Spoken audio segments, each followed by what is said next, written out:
What if those of us who profess liberty, who speak of the rights of the individual to privacy, to property ownership, to the individual rights of humankind, stopped?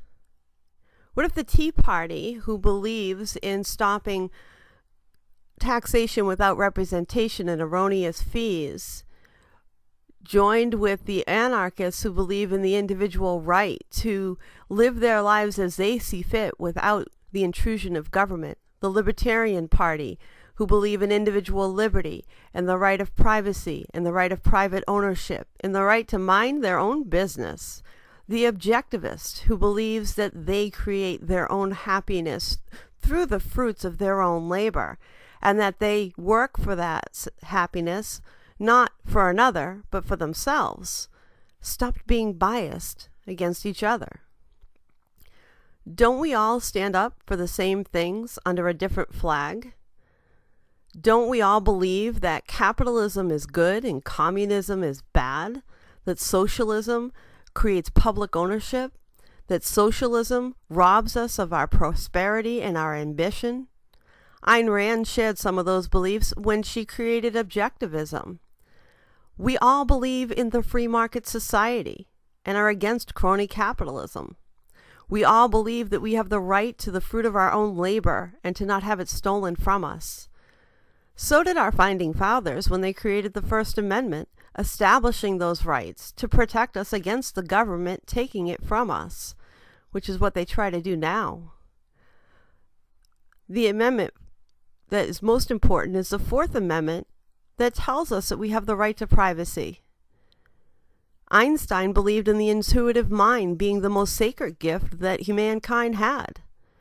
We all come from different belief systems, identities, spirituality, behaviors.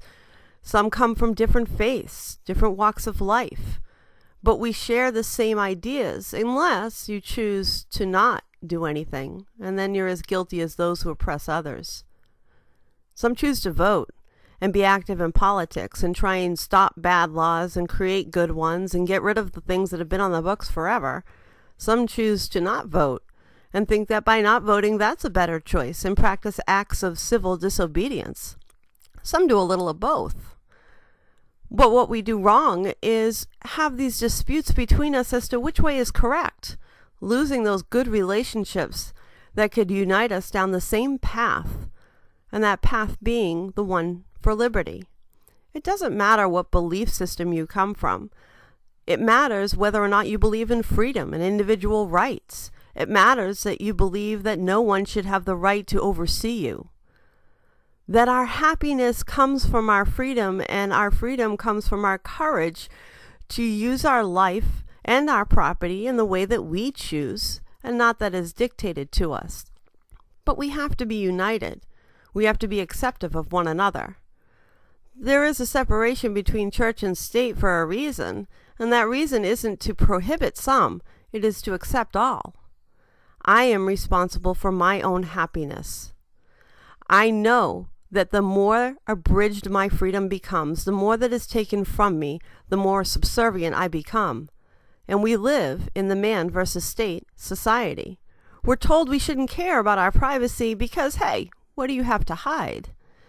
We're told that it's okay for government to peer in your window or tell you how you can handle your house or build on it. And we separate ourselves, those of us with shared beliefs, into different groups, when we could be true to our word and unite our friendships, and with that grow our group. And that group would be so large, it would be very difficult for anyone to defeat it. I know of no more encouraging fact than the unquestionable ability of a man to elevate his life by conscious endeavor, the endeavor of liberty. What if we had one flag, the flag of liberty? Just a few thoughts to bear in mind, but don't take my word for it. Think about it for yourself.